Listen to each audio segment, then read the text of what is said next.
Production and distribution of City Club forums on IdeaStream is made possible by the generous support of PNC and the Raskin Family Fund, with additional funding from Cleveland State University, Robert Conrad, and the Payne Fund.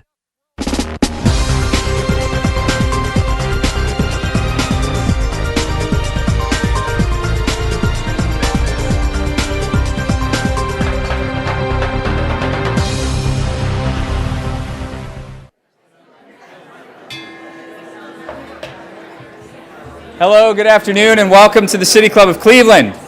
I'm Dan Malthrop. I'm the chief executive here. I'm also a proud member of the City Club. In my office is a wall covered in sticky notes. On each note is a name, and they're all grouped. There's a bunch under politics, there are a few others under education, and then there's this one column, this one group that we call Local Heroes. The Local Heroes series is sponsored by Dominion, and we're very grateful for the support because it gives us a chance to cut across a wide range of topic areas and lift up individuals from our own community and put the spotlight on them for a second so we can all see what great work they're doing. Our speaker today has had her name on my wall for a while. Let me tell you why. I should say her name too. Why not? Dr. Lisa Damour. First of all, as the director of Laurel School's Center for Research on Girls, she has quietly been developing cutting-edge, nationally recognized research on how girls experience the challenges of youth and adolescence. She has her own clinical practice and also teaches through the Schubert Center for Child Studies at Case Western Reserve University. And she also has these connections with the New York Times that ought to be noted. She writes a monthly adolescence column for the New York Times Well Family Online Report, and her most recent book, Untangled, Guiding Teenage Girls Through the 7 Transitions into Adulthood, which was published by Random House in February, became an instant New York Times bestseller. I sort of watched that happen. An Amazon bestseller, a New York Times bestseller, you could sort of see its progression very, very vividly. But the big reason that she's a local hero, and you'll see this in her speech and during the Q&A, is that her understanding of childhood and adolescent development is a lifeline to parents and children. When she answers questions or frames an issue, she grounds her response in the research, and she communicates in a way that quickly reduces anxiety. And in her roles in our community, she has helped countless families through challenging times. These children who benefit from her work are, of course, our next generation of citizens and leaders. So, ladies and gentlemen, members and friends of the City Club of Cleveland, please join me in welcoming my friend, Dr. Lisa Damour.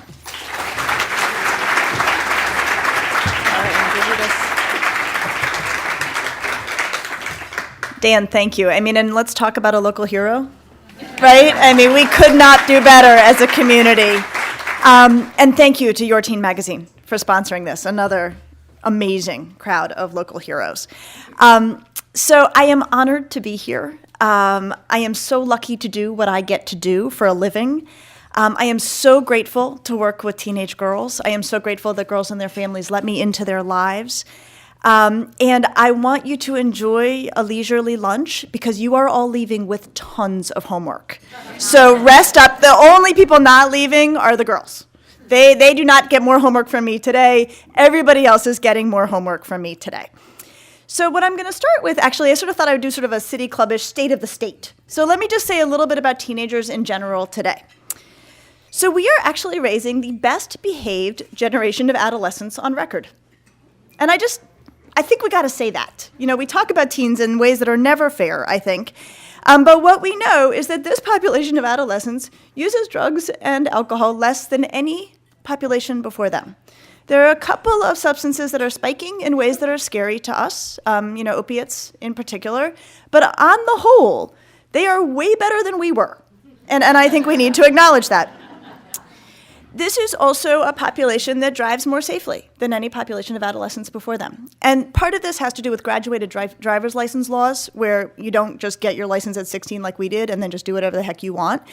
And in 2013, we had the lowest number of car fatalities in 40 years for adolescents. So just to be clear. Okay, now the girls are all on the good side of all of these things. Compared to teenage girls actually, when you put all the substances together, they use less than teenage boys do.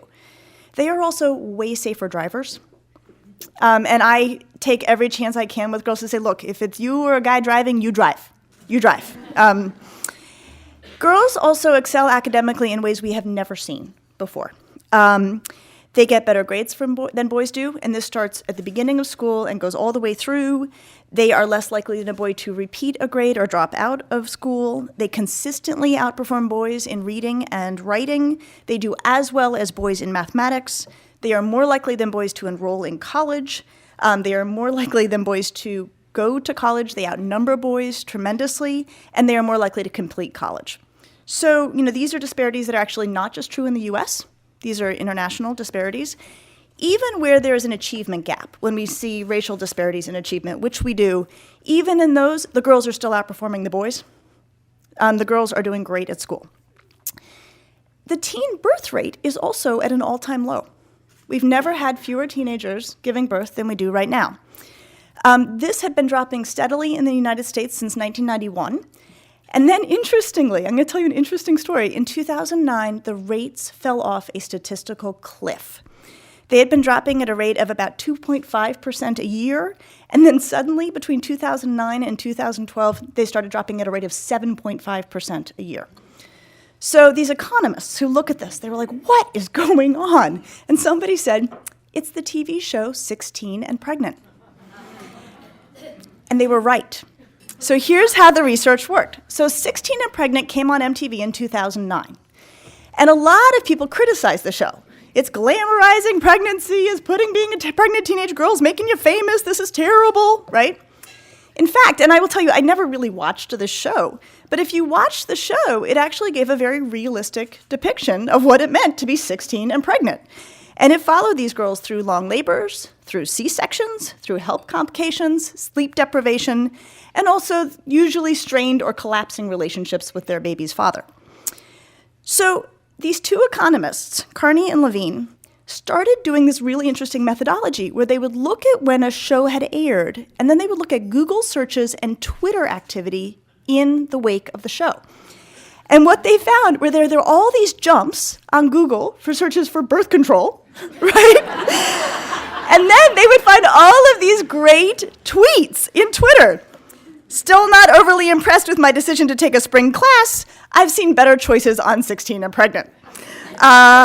Another one, seriously, watching 16 and Pregnant is birth control itself. So here's what they found. When the rubber really hit the road, they looked at where there was most market penetration for 16 and Pregnant, and they were able to show that the birth rates dropped most precipitously in those markets. Interestingly, the abortion rates did not go up. This was about fewer pregnancies, not about more abortions. Girls were not getting pregnant. Finally, these economists are really tough methodologists. Like, they very rarely draw big conclusions. But they ultimately felt that the show alone was responsible for a staggering 1/3 of the overall decline in teen births in the US in the 18 months after it first aired. Unbelievable. Go MTV, right? So, not to editorialize too much here, but I just want to say, if we're talking about the critical work of raising teenage girls, let's start with the reality that girls do really well with the truth, right? And that is what 16 and Pregnant was largely about. So girls are doing great. I mean, in short, if we look big picture, girls in America are doing great, better than they've really probably ever done before. So what's all this critical work we have to do? Okay, so we have 3 areas where we have a lot of work to do. Number 1, women remain sorely, shamefully underrepresented in STEM fields. I could give you just, horrible numbers of statistics. I'm going to give you one. In computer science and engineering, women make up less than 1/5 of the workforce, right? And I mean, the fields of the future. I mean, what a big deal this is. Where is the biggest hole in the pipeline that gets women to these STEM careers? I think the biggest hole is middle school math, right? And one of the things that I will say when I'm being me, I guess, is I will say, middle school math, girls, middle school, and math, it's like a Bermuda Triangle. They go in and they don't come out. Okay, so what happens? What happens in middle school math for girls? Well, we have some really interesting research that shows that it has to do with how girls and boys explain successes and failures. And here's what we see. When girls do well, they are likely to attribute something to an external cause. They will say, well, I did well because the test was easy, the teacher likes me, I got lucky. And when they do poorly, they will attribute it to themselves. I'm not good at math. Boys do the flip. When they do well, they say, aren't I awesome at math? Right? And when they do poorly, they will say, well, it was a dumb test, or the teacher doesn't like me, or I didn't study. If I study for the next one, I'm fine. So here's the upshot. Middle school math gets hard, right? Usually, by the time you hit middle school math, you're seeing stuff you haven't seen before. It requires some sweat. It requires some elbow grease.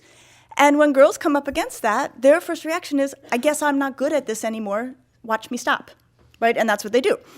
You will hear middle school math teachers who teach boys complaining, the boys don't get it and they don't even know it, right? They think they're doing fine and they're not doing fine. This is good for the boys because they stick with it, right? So even if it's a little bit delusional for some of the boys, they're still signing up for math. So girls, on the other hand, aren't. So what do we do about this on the school side? Well, some great research. Everybody should read the book Mindset by Carol Dweck. Really focuses on the idea that outcomes are about effort. They are not about talent, right? If you want to get somewhere, you have to work. We have infused this into every cell of every person at Laurel School. This lives in the day. A girl at Laurel School knows that we are always talking about, we do not talk about talent. We talk about effort. You get out what you put in. You are only growing when the work is hard. The harder you work, the smarter you get. And every girl at Laurel knows that if she says, I can't do something, an adult who is standing right by or a friend who is standing right by will say, you cannot do it? Yes. Thank you, Laurel Table. Okay, so where do you all fit into this process? So here's your first bit of homework. Many of you, I am sure, have young people in your life who look at you and ask about your career or your path or how you got where you are. I want you to commit right here, right now, that you will not focus on your glitzy mid or late career achievements in those conversations. I think that can easily be heard by young people as evidence that the central feature here is talent, right? You got where you got on talent. I want you to talk about your lousy first job. Everybody had a lousy first job. I want you to talk about that job.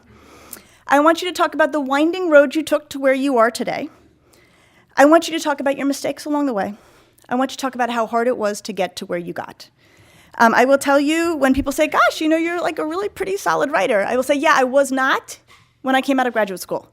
I did a whole lot of writing on a whole lot of books with some really smart people and some really great editors. And after a long time, I got better.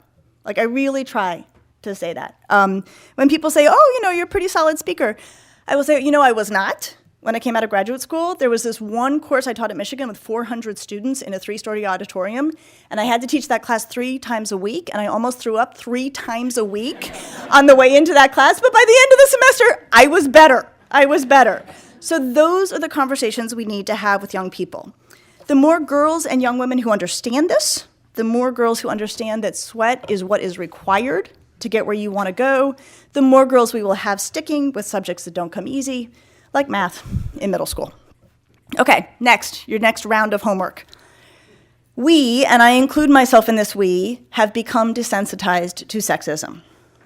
We are used to it. We are bathed in degrading representations of women, and we don't even see them anymore. I think there's a way in which it's just noise at this point. We are so accustomed to the double standards to which women are held that we can take them just as givens that we have to combat. And I think we can feel utterly resigned to the seemingly unbudgeable wage gap, right? This is flagrant sexism, and we just kind of walk around with it. But the research tells us that the sexism to which we have all, I think, like it or not, become inured, is actually extremely harmful to girls. We have evidence that the more sexist and sexualized content girls consume as part of their media diet, the more likely they are to hold stereotypical views about gender roles. Further, compared to girls who question chauvinism, girls who come to accept these media messages are less likely to take the necessary steps to prevent pregnancy and sexually transmitted infections, and they are more likely to suffer from eating disorders, low self-esteem, and depression. These are not just words, these are not just images, they actually impact girls' health and their mental health. We also know that being objectified, being made to worry about one's body, can actually keep a girl from thinking straight. And I'm going to tell you about an amazing study done at the University of Michigan, done by the Department of Psychology. This is where I got my training, actually. I didn't do this study, but I knew some people who did. Where they went into classes and they told the students, first of all, psychologists always start with a lie, right? We tell them what we're doing. We're not actually doing what we say we're doing. So we went in and we said, we're doing a study of consumer behavior. So who would like to sign up for this study of consumer behavior? So we got a bunch of men and a bunch of women to sign up for the study. They then came into a lab where half of the men and half of the women went into dressing rooms where they found sweaters to try on in various sizes. The other half of the men and the other half of the women went into dressing rooms where they found bathing suits to try on in various sizes. Trunks for the men, one piece for the girls, for the women. They were told to put on the assigned clothing and to wear it for a while to see how they felt about it for when they filled out their consumer preferences forms, which were just baloney. So they're sitting in their dressing rooms. There's a mirror in the dressing room, one person per dressing room. And then the psychologists, we do a further lie. We say, oh, well, while you're just sitting there, would you just mind taking this math test for our friends in the Department of Education, right? so we give them the math test. Okay. So we don't have friends in the Department of Education. We're psychologists. We're not nice people. But indeed, what we were measuring, what's getting measured in this moment is, does sitting in a bathing suit impact how a girl does on a math test? And the answer is a big fat yes, even though she's alone. Just for what it's worth, it did not have any effect on how the boys did on their math test. We thought maybe if we went back and made them wear Speedos, something else would happen, but in trunks, they are okay. So here's what I want you guys to think about. If sitting alone, these are University of Michigan undergraduate women, right? These are smart, competent people. If sitting by themselves in a dressing room with a mirror and a math test can cause them to lose that much intellectual bandwidth, what does it mean for our phenomenal girls who are peppered by these images all day, every day? So, okay, here we are. I think inured to this background noise of sexism that we don't even notice it, don't even appreciate its impact, don't appreciate how much it hurts girls' mental health, physical health, and intellectual strength. And I really believe this is worse for teenage girls than it is for adult women, right? As adult women, we have had time to show our strength. We have had time to get good at something. We've had time to show our skills. And I think it's really hard for any 13-year-old in the world, no matter how fabulous and competent she is, to feel that she has strengths that she can share with the whole world and everybody can see. And I think it's really hard, especially when all she sees are images that tell her, we don't really care about your brain. We really care about how you look in a bikini, right? And that is her environment. As an adult woman, when I am tuned into these things, I just get mad, right? I think as a 13-year-old, I don't know that I knew I was supposed to be as indignant as I had a right to be. So here's your homework. You ready? We are going to go back to treating sexism as the scourge it really, really is. Okay. Thank you. We are going to react as strongly to bimbo as we would to a homophobic slur or a racist slur. We are going to remember these are all the low end of a continuum that gets to hateful, hateful realities. And bimbo is right there too. When people use sexist terms in our presence, we are going to confront them with the fact that they are using a term that dehumanizes girls and women, and it degrades the person who's using it. We don't often get to do that. When we can't confront the person directly, we are still going to make an issue of it, and we are going to refuse to participate as passive members in this. So if you are watching TV and there is something typically exploitive happening on TV, you are going to turn to your son or your daughter or your niece or your nephew, and I really mean it, your son and your nephew, every bit as much as your daughter and your niece.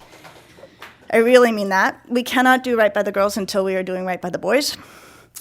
And we are going to say, hey, that girl is being depicted for her looks. She's being exploited for her looks. She's being treated as if she's dumb.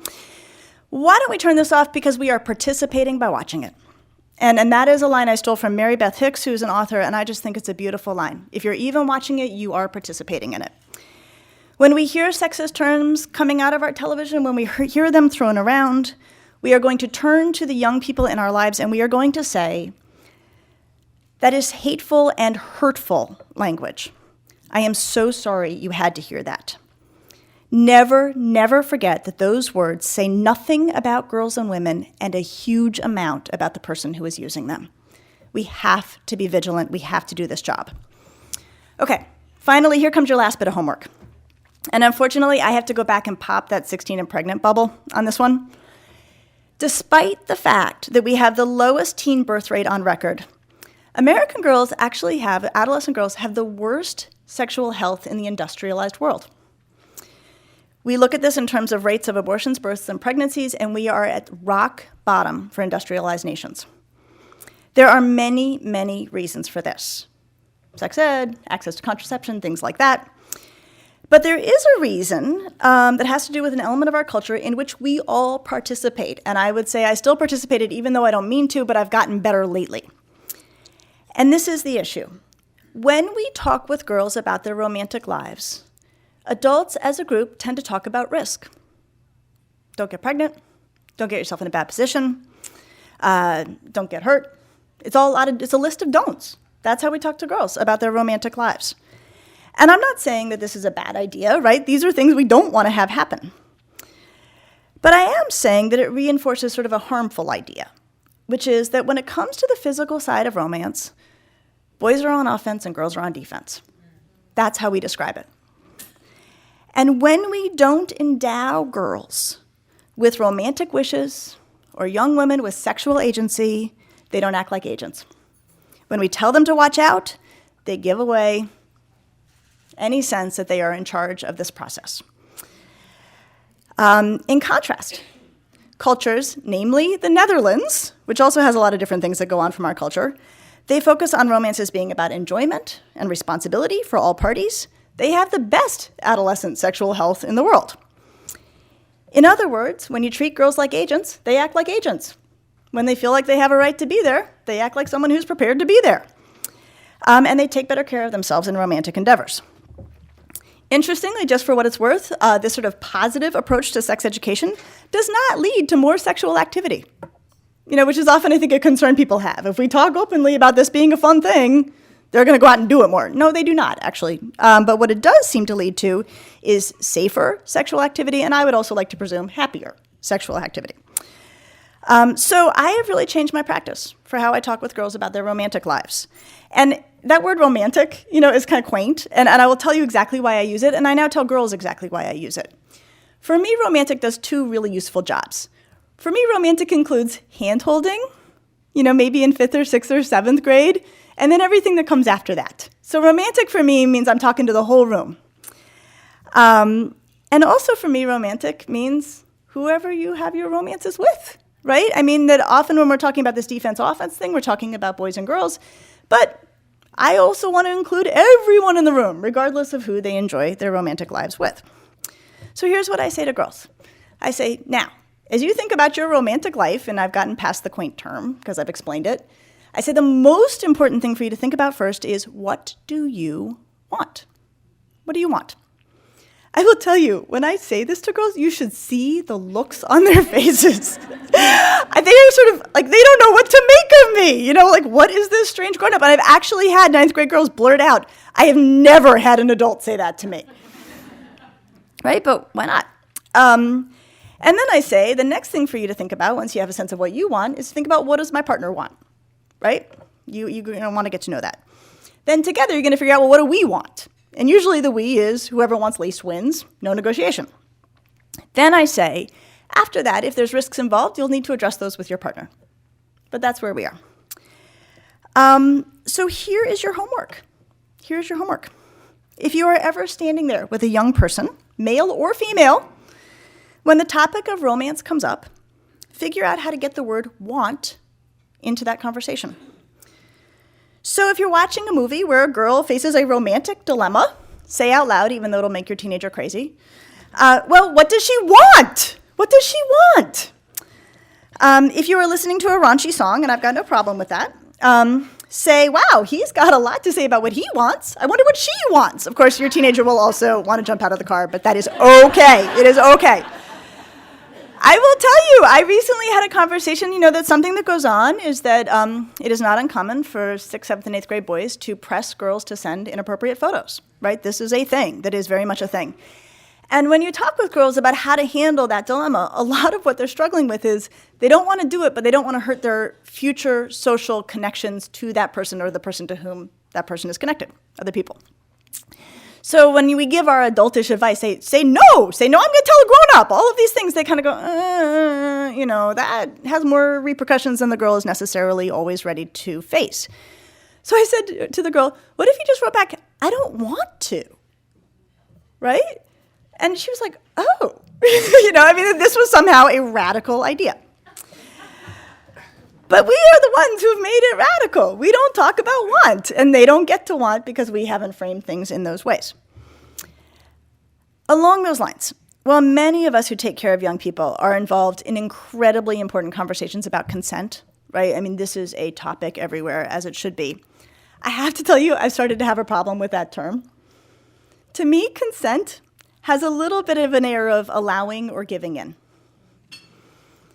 And I think if we really want to try to get past this problematic boys are on offense, girls are on defense frame, I wonder as we talk with teenagers, boys and girls, that we don't say, you want to ensure consent, right? I think I might drive my own daughters crazy by saying, you want to ensure enthusiastic agreement, right? Right? This is romance, right? This is supposed to be fun for everybody at the party. We should not be looking for quiet acquiescence. I think we can do way better than that. I think we should be looking for robust endorsements of what's happening in these settings. So, okay, I want to wrap up here. I want to thank you for thinking with me.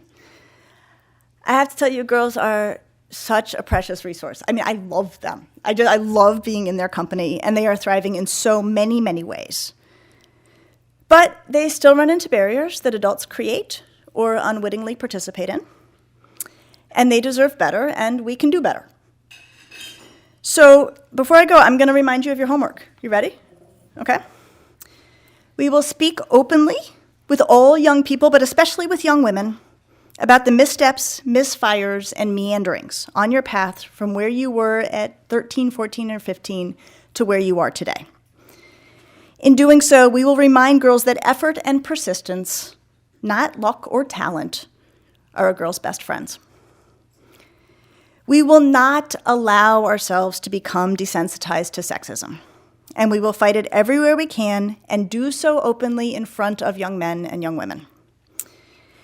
And we will change how we talk about girls and romance to remind everyone that females aren't just equal partners in our society, we're still working on that one, but they should also be equal partners in romance.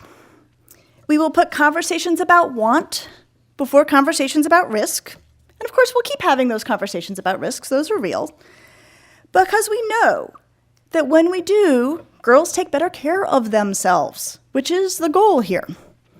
We will encourage all young people, both young men and young women, to remember that the physical side of romance is as much about joy for both parties as it is about responsibility. We will do that because that is the right thing to do. And I will say, and I will end here, and I also think that is what Prince would have wanted us to do.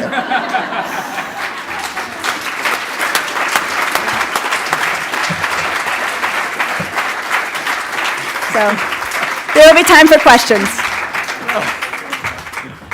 Oh, I'm so glad you dropped the Prince line. That's good.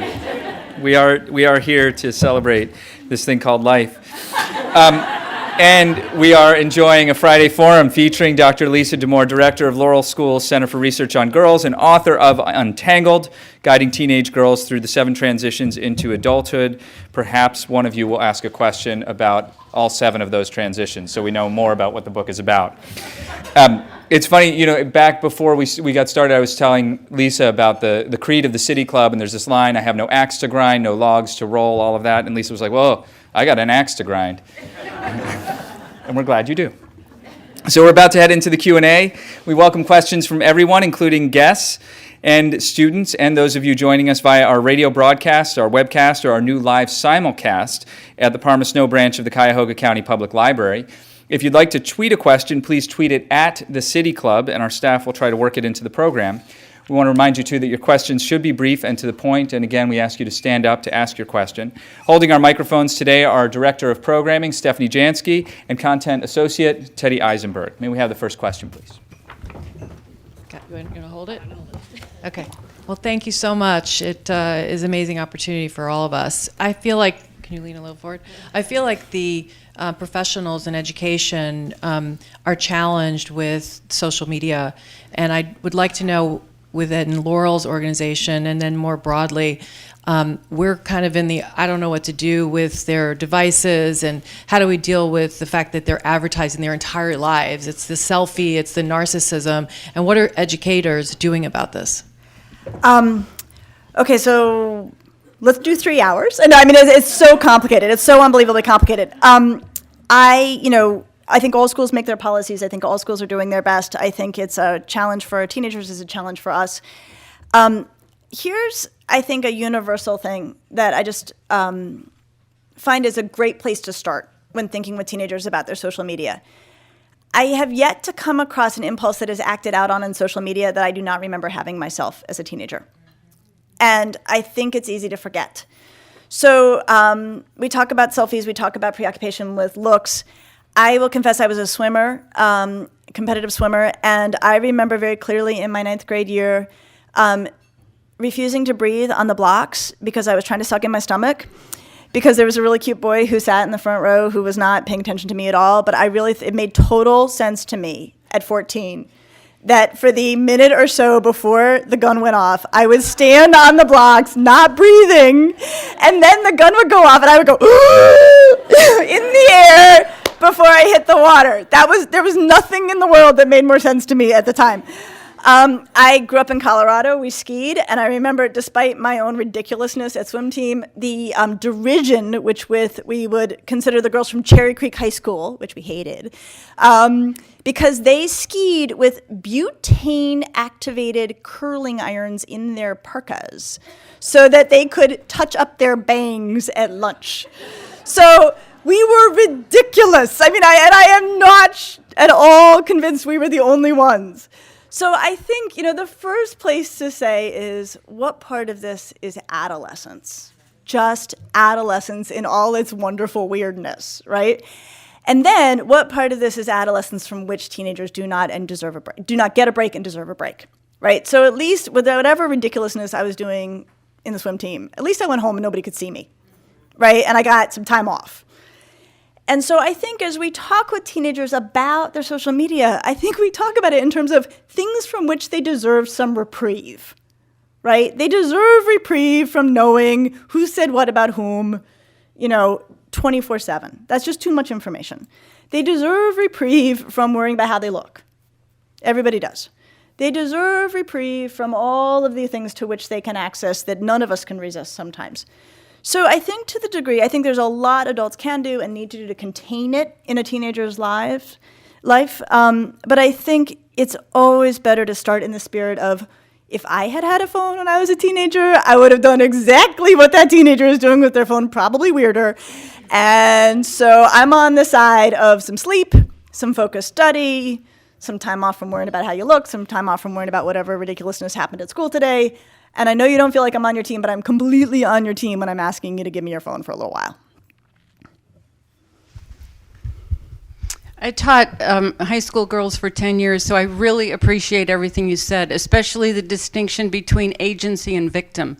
I wonder if you'd comment on the internalized oppression dynamic, where I constantly hear young girls refer to themselves as guys, teenage girls refer to themselves as guys, older women refer to themselves as guys. It drives me crazy. Okay.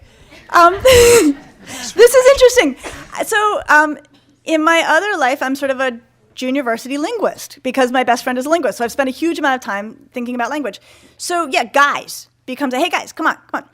So I will tell you, here's I think what linguists would say.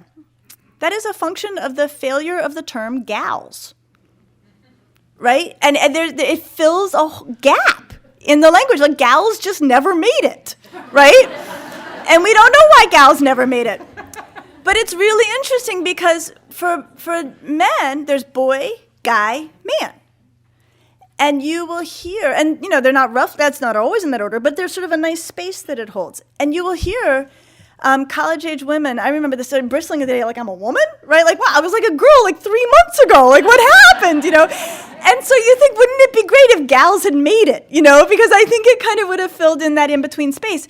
So I think, here's what I think a linguist would say. I think a linguist would say, I don't know that people are identifying as male in that moment or de-identifying, I think, as female.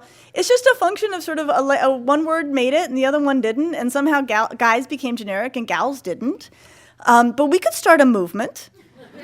I could give you a fourth bit of homework, right? Which is that not only you will refer to you and your women friends as gals, you'll refer to the men friends as gals too, right? Like, we've had all this time. So come on, gal. What else you got? so we'll try to bring back gal. I think that's what it's about. Yeah. So. Hashtag gal power. Gal power, exactly. Yeah. Your sense of wisdom is really quite wonderful. Oh, so thank I you. turn to you for guidance. Uh-oh. Yeah, some people know me. They're saying, uh-oh. I'm very much a guy, and A gal around here. What does she say? And I'd welcome your talking about how guys and girls too should think about appearance, because it is so ubiquitous in the way we begin and continue relationships with each other.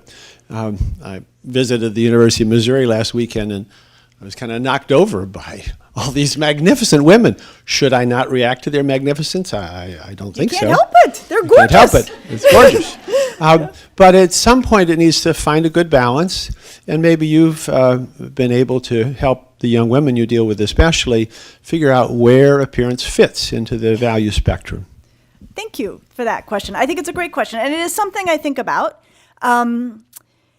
We can't get past human attraction, right? I mean, it's a primitive, it happens before we mean for it to happen response. And I don't have an issue with that. And I want girls, gals, everyone to feel like to take pleasure in taking care of themselves, right? I mean, there's something really loving in wearing stuff that fits and, tending to oneself in that way. And I don't have some aspiration that our girls should stop brushing their hair and, just like that's not my goal. But I think beauty fades, right? And it's fragile. And it's a terrible place to put one's worth. I think that what I would want for everyone, but for gals in particular, is that they feel useful and that they focus most of their energies on how they can be useful to the world. If they happen to look good while they do it, that's fine too. But I feel like when it comes to attraction, I'm a mother of 2 daughters. I want whoever is attracted to them to be attracted to how useful they are, not if they are beautiful, that they be beautiful. So that's what I care about.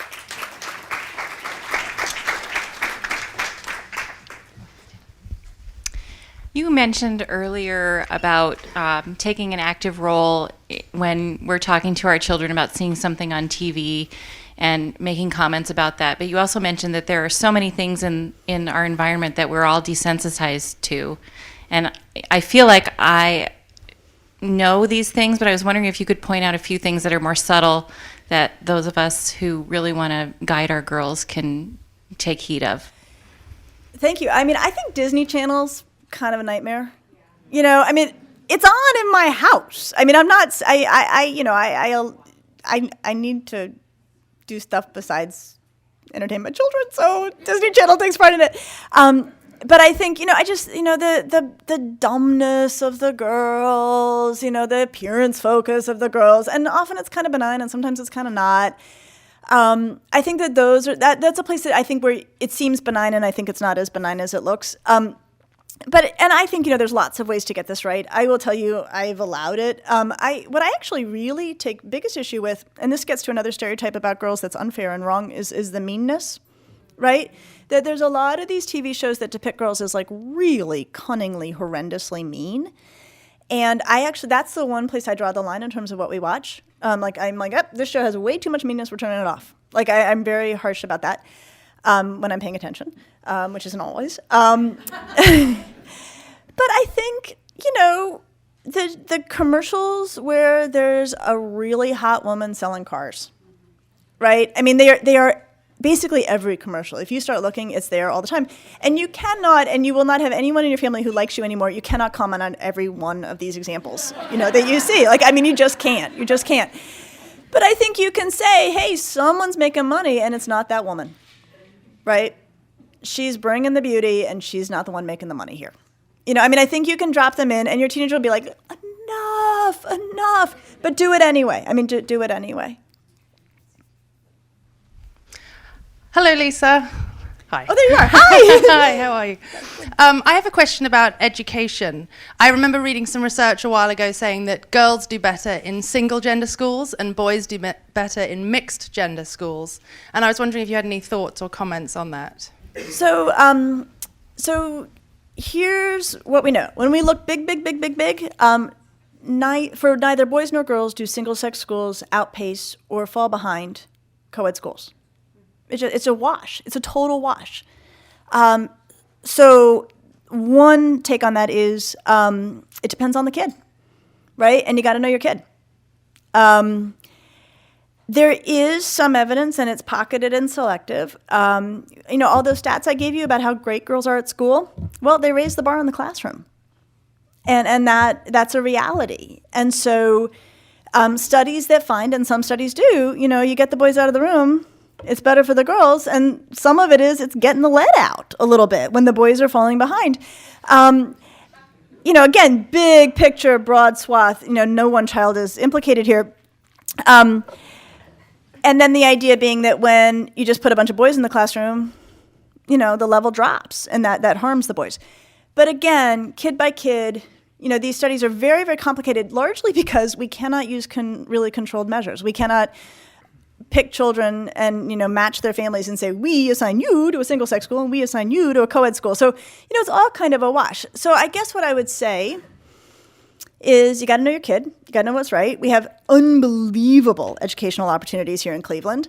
And yet at the same time, despite all of that, I have sort of fallen in love with single-sex education for girls as I go into my 13th year at Laurel School, because of things that I think are hard to measure, but that I see. And so I'll give you an example. We had a fabulous student. We have many fabulous students, but one in particular I've stayed in touch with, went to University of Chicago from Laurel. No one would have picked her out as Laurel as a particularly strident student. She went into her seminar classroom at University of Chicago in the beginning of freshman year, and there was a seminar table and then seats around, sort of second row. She was the only woman who sat at the table, and she was appalled to see that it was her and a bunch of guys at the table, and then all the gals were in the second row. And she was horrified, absolutely horrified. And so, quite literally, this sense of having a seat at the table, I watch that kind of thing all the time. So I have a bias, I will express it, but the data are neutral as far as we have it. Hi, Lisa. I was really fascinated with the study of taking a math test in a bathing suit. I just kind of can't possibly even fathom that. But we do so much worse. We do so much worse. Hopeful to never fall into that trap. But I'm kind of fascinated with what your take is then on what we see as fashion for young girls, whether it's yoga pants or these very, very short shorts or these very revealing tops, and sort of what your take is on that. So a friend and I were bemoaning how for the girls today, like how thinking about how lucky we were in the 80s with our Frankie Says Relax t-shirts, you know, that were like the size of a bed sheet, you know, that was the look, you know, and that was just the look, right? It was these huge, voluminous, you know, Esprit everywhere kind of clothing. And so, yeah, times have changed, and like the look is really skin tight. I'll tell you, this is one of the biggest things I struggle with as a grown-up in our culture. It makes me worried for the girls. I don't like it. It makes me wonder what it means to take a math test in leggings, right? If we know what it means to take a math test in a bathing suit. But it becomes really circular really, really fast, right? Because the girl in leggings is self-conscious about her body because someone's made her feel self-conscious about her body. So who's at fault in this picture, right? The girl in the leggings or the person who's made her feel self-conscious. So it gets very circular very fast. So to not answer your question, I'm going to keep going on. Here is my number one beef I have with grown-ups right now. We, not necessarily we in this room, but we grown-ups do immerse girls in a culture that is very, very bodily about women, right? I mean, like, you don't see anyone in a picture in an Esprit outfit or a, I mean, all the imagery we see is this skin-tight, body-conscious stuff. We bathe adolescence in it. One of the things that is essential to being a teenager is you want to be more like the grown-ups, right? You want to look adult. You want to look whatever that version is right now. So then, as teenagers have always done, they imitate adult culture, right? And they play in that space. And again, teenagers are not making these images in ads. Adults are making these images in ads. And then the thing that makes me so frustrated with grown-ups, and frustrated is a nice word for it, is we then turn around and we deride the girls for imitating exactly what we have put in front of them. So I think, you know, it's really easy to tee off on teenagers. I mean, I have to say, I think there's a whole world of negative stereotyping around teenagers where we in no way as adults take responsibility for our part in things. And I think this is a place. So I would what if fashion and imagery and TV and magazines went back to Frankie Says Relax, right? I mean, would we see different fashions in our adolescent girls? So I think they get it coming and going.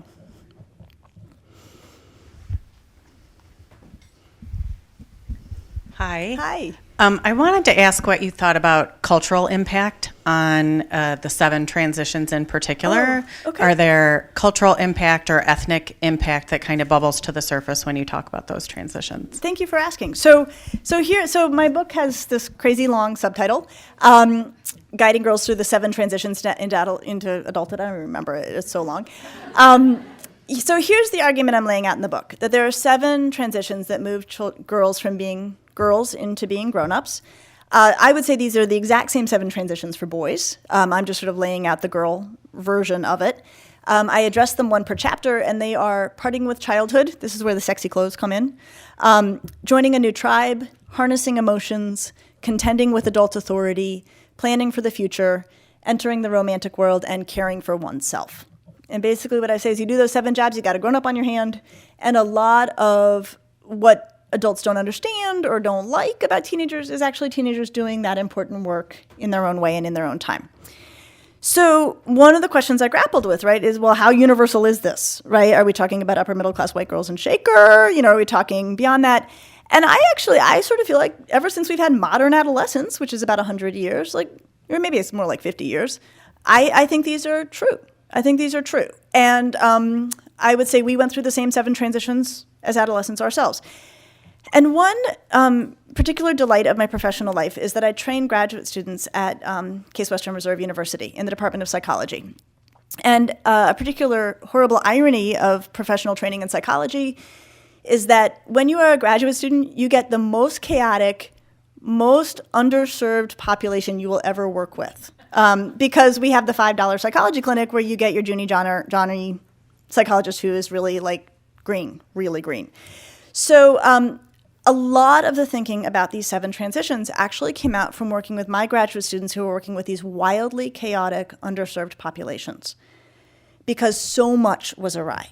So low income, across a broad racial, sort of swath, And as these cases came in, the way that I could get them through it and get myself through caring for them through it was to say, okay, let's think about the 7 buckets of what a teenager has to do, and let's figure out which buckets this kid's doing okay in and which buckets they're not.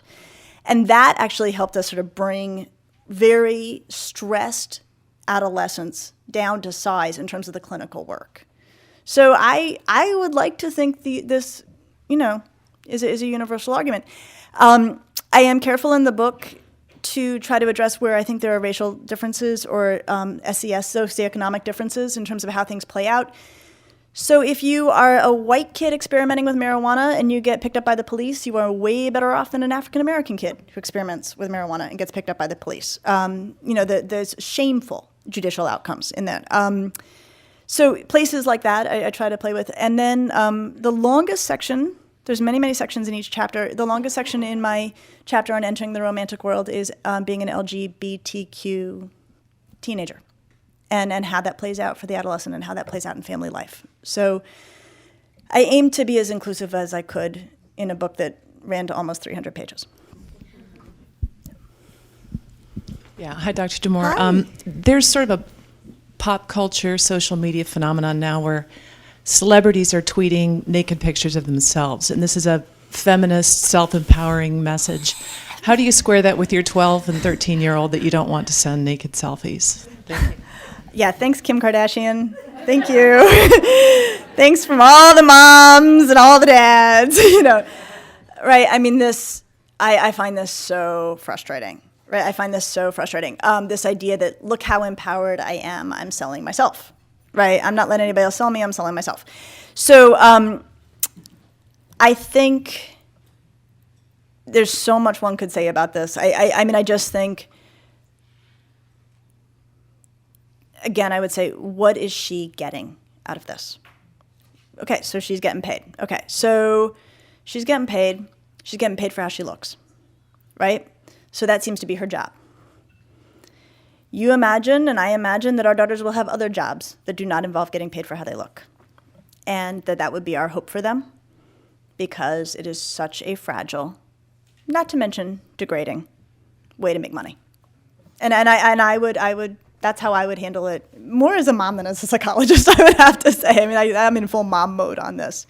But it's hard. I think what's so frustrating is that, when we talk about sexism and all the people who are perpetuating it, there's plenty of women who are, not helping, right? And then that, to me, is frustrating. And I think, actually, that's probably a really great conversation to be having with our daughters, right? In any degraded group, there are people who are helping the process along who are actually participating in their own degradation, right? And I think that's a conversation we should be having. And I think we can say that's probably happened always, and it happens with women. I'm actually going to ask a question. I came across an op-ed in the New York Times this week about mansplaining and the manologue, and in it the author wrote, "Women self-censor, edit, apologize for speaking, and men expound." So how do you teach young girls to assert themselves and have their voice not get lost when they're entering the workforce or the professional setting? God, thank you for asking that question.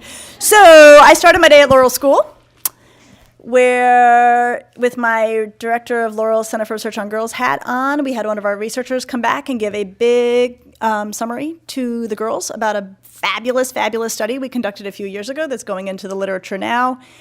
I'm going to get to an answer. It's really going to surprise you. So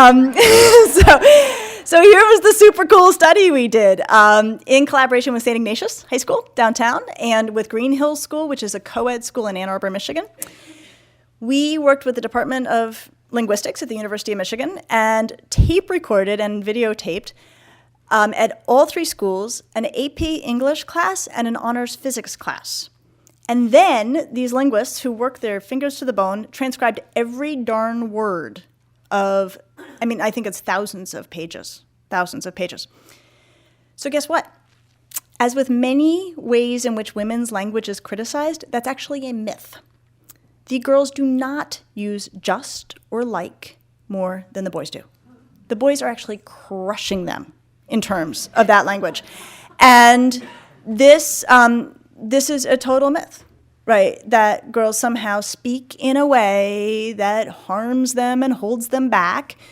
There's plenty of things harming and holding girls back It's not at all clear, and in fact, the data do not support this idea that they use language in a way that is actually responsible for this. The data actually show the opposite. Interestingly, and this gets back to your question, Tamsin, about single-sex schools, can't help but brag on part of Laurel School. So the hedging is the linguistic term for the just and the like and I think, and I'm not sure this is the right answer. This is all the stuff that women get accused of. So the boys are hedging their pants off, the girls are barely hedging compared to the boys. But the exception would be when we compare the girls at Laurel versus the girls at the co-ed school. It turned out that while for the most part the boys were outpacing the girls on hedging, the girls at the co-ed school were dramatically outpacing the girls at Laurel on their hedging. So when you put women in rooms with men, something happens, but it's actually, even still, they are hedging less than the men. So I cannot begin to channel the brilliance of Chris Parsons, our researcher who was speaking to the girls today, but he really encouraged the girls to be skeptical of these stereotypes about their use of language, to question heartily anybody who's telling them how to speak, to wonder what's behind that. So that's what I think of that mansplaining article.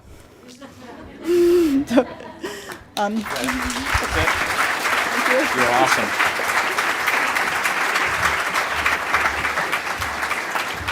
Today at the City Club, we've been enjoying a Friday Forum featuring Dr. Lisa Damour, director of Laurel School's Center for Research on Girls and author of the new book, Untangled, Guiding Teenage Girls Through 7 Transitions into Adulthood.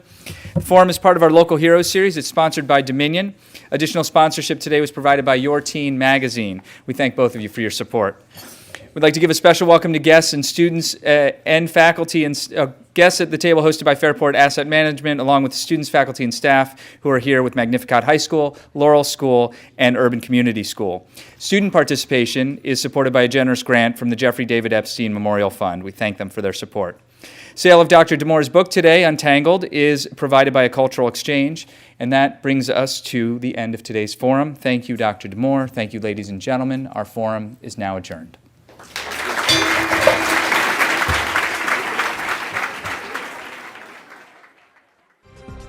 For information on upcoming speakers or for podcasts of the City Club, go to cityclub.org.